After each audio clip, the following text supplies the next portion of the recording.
Hi, hello historian. My name is RC. I am majoring in History Education at Siliwangi University.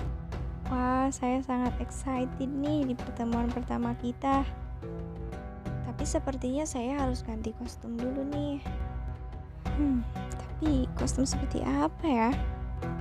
Kalau yang ini gimana guys? Udah kayak pangeran gurun Sahara kan nih? Oke lah ya, ini udah cantik. Pose dulu kali ya. Ting. Kok malah ngilang dia, ya ampun, mana nih? Maaf ya, aku habis ngambil catatan penting buat disampaikan kepada para historian muda. Oke historian, di sini saya akan membahas tentang ilmu filologi, ya, terkhususnya perkembangan filologi yang ada di Nusantara. Ilmu filologi itu apa sih? Oke, that's a good question. Jadi, filologi itu adalah ilmu yang mempelajari bahasa dalam sumber-sumber sejarah yang ditulis. Nah, tulisan itu merupakan kombinasi dari kritik sastra, sejarah, dan linguistik. Penelitian atau studi dari filologi itu sendiri adalah naskah. Nah, sasarannya adalah tulisan dari naskah itu sendiri. Awalnya, kegiatan filologi ini dilakukan oleh bangsa Yunani pada abad ketiga sebelum Masehi, tepatnya di kota Iskandaria. Nah, pada saat itu mereka berusaha untuk membaca naskah Yunani lama yang ditulis pada abad ke-8 sebelum Masehi dalam huruf Yunani kuno, yaitu huruf bangsa Punisia. Nah, para penggarap naskah-naskah itu dikenal dengan ahli filologi yang dicetuskan oleh Eratosthenes. Para pustakawan Iskandaria mengembangkan ilmu filologi ini mulai dari daratan Eropa sampai ke bagian dunia lainnya.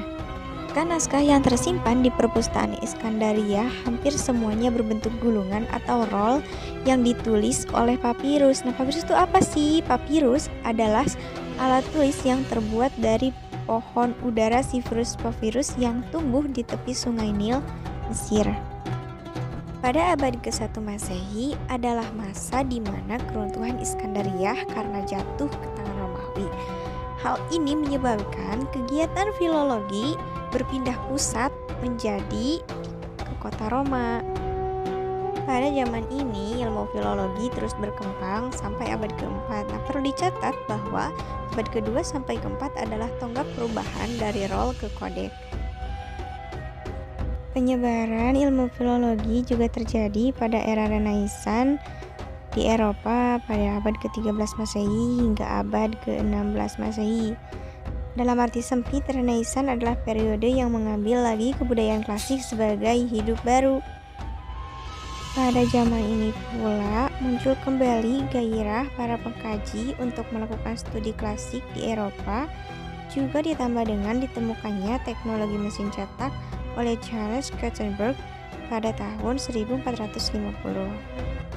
India adalah bangsa yang dipandang memiliki cukup dokumen peninggalan masa silam seperti prasasti dan naskah-naskah karena mereka kontak langsung dengan bangsa Yunani yang terjadi sejak zaman Raja Iskandar Zulkarnain yang mengadakan perjalanan sampai ke India pada abad ketiga sebelum Masehi.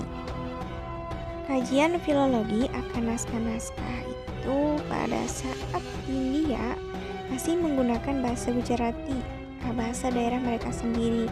Nah, mulai dipublikasikan oleh Abraham Roger, berkebangsaan Belanda dalam karangannya tahun 1651. Baru pada abad ke-19 mereka mulai menelaah bahasa Sanskerta yang ditemui dalam kitab-kitab Weda. Nah, telaah filologi ini pertama kali dilakukan oleh Everson pada tahun 1838 sampai 1850. Aduh, ke Nusantaranya kapan nih? Ditungguin aku, Iya, oke. Mari kita memasuki perkembangan filologi yang ada di Nusantara. Nah, gimana sih? Nah, let's go.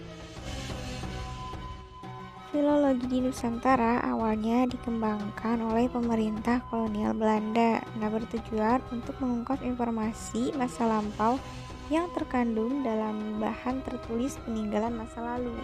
Di Nusantara, naskah-naskah sangat dibangun oleh kebudayaan India, terutama sebelum abad ke-14 Masehi.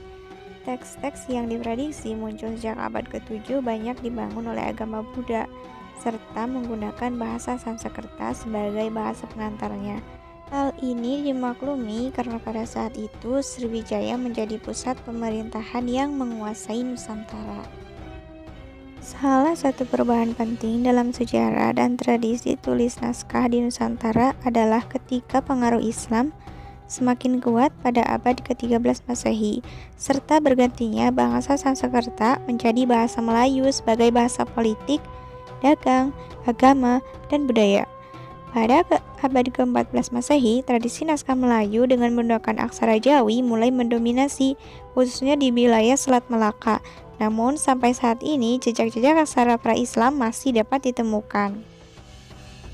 Minat untuk mengkaji naskah-naskah di Nusantara dilakukan oleh para tenaga Belanda dan Inggris. Perkembangan selanjutnya disunting dalam bentuk transliterasi huruf Latin dan berkembang lagi dalam bentuk bahasa asing, terutama bahasa Belanda. Oke, historian, that's all from me. Nah, nantikan episode selanjutnya ya. Thanks for watching. Bye.